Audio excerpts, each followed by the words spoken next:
Hello everyone, welcome to teachers talk. Hope that all of you are fine. तो आज के हमारे इस वीडियो में हम आईएमडी की द्वारा जारी एक रिपोर्ट के बारे में बात करेंगे। IMD stands for Indian meteorological department, यानी भारतीय मौसमी विभाग। तो इस विभाग के अनुसार केरल में मॉनसून 4 जून तक आ जाना चाहिए, लेकिन अभी तक केरल में मॉनसून ने दस्तक नहीं दी है, यानी कि डिलेड मॉनसून है।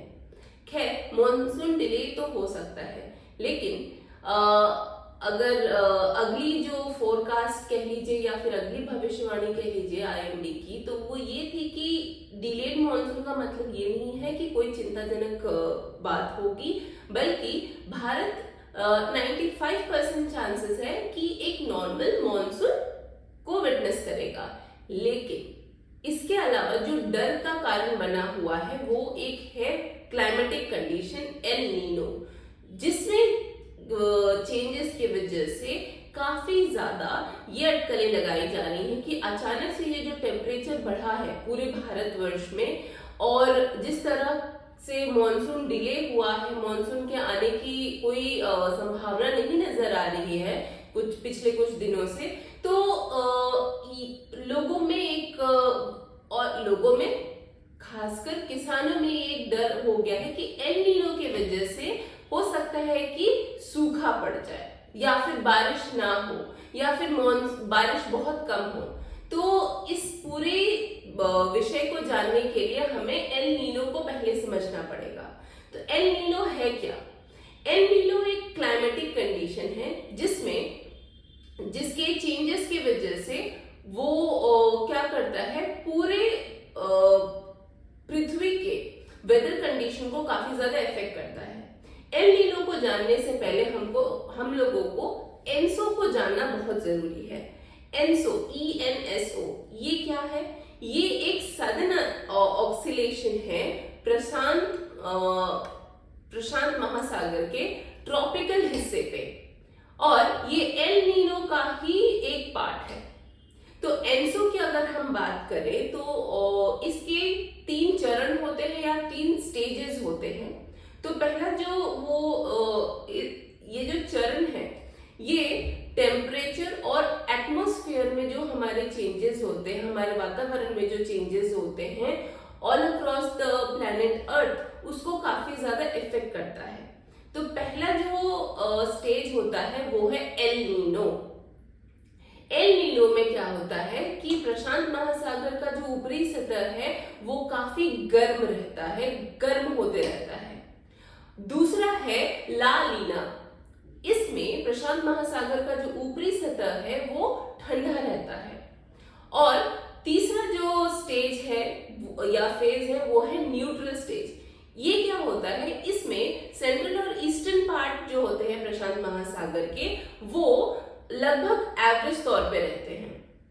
अब एल नीनो की जो बात हम कर रहे थे, तो एल नीनो में किस तरह की क्लाइमेटिक कंडीशन या फिर चेंजेस होते हैं? एल नीनो में अगर सामान्य भाषा में बात करें, टेक्निकल टर्म्स में हम ना जाएं, आम बोलचाल की भाषा में समझना चाहें, तो एल नीनो में एक ऐसी अबनॉर्मल कंडीशन ट्रॉपिकल पैसिफिक में उत्पन्न होती है, मेनली आपके सेंट्रल और ईस्टर्न पार्ट में, पैसिफिक ओशन के या फिर प्रशांत महासागर के पार्ट में, जहां पे समुद्र इस ओशन का जो ऊपरी सतह है वो अबनॉर्मल तौर से काफी ज्यादा गर्म होने लगता है। अभी फिलहाल की सिचुएशन अगर हम माने तो पिछले 5 महीनों से कंसेक्यूटिवली 0.5 डिग्री सेल्सियस टेम्परेचर जो है ऊपरी सतह पैसिफिक ओशन के ऊपरी सतह का वो बढ़ते जा रहा है। इसी वजह से ये थोड़ी सी अटकलें लगाई जा रही हैं कि एल नीनो कहीं भयावह रूप ना ले ले और भारत को परेशान ना कर दे। इसी वजह से हमारे जो पॉलिसी मेकर्स हैं, हमारे लीडर्स हैं, हमारे मंत्री गण हैं, वो बैठ के पॉलिसीज ऐसी ये कर रहे हैं या फिर अपनी तैयारी कर रहे हैं ताकि एल नीनो से बचे। क्योंकि एल नीनो के 2 इफेक्ट होते हैं, सप्रेसिव भी होते हैं और एक्सटेंसिव भी होते हैं। अगर सप्रेसिव इफेक्ट हुआ तो फिर सूखे या फिर ड्राउट की संभावना बन जाती है। मौसम या क्लाइमेट जो रहता है वो काफी क्या कह सकते हैं, सूखा या फिर बहुत ड्राई हो जाता है। और वहीं दूसरी तरफ अगर एक्सटेंसिव होते हैं तो वही उसका विपरीत होता है। अगर हम बात करें इस चेंज की, तो पिछले 3 साल से ला लीना ही चल रहा था, या ला लीना कंडीशन हम फेस कर रहे थे, जहां पे मॉनसून जो है वो नॉर्मल था, कूलर कंडीशंस थे, और पैसिफिक ओशन जो है या फिर प्रशांत महासागर जो है वो न्यूट्रल स्टेज पे है।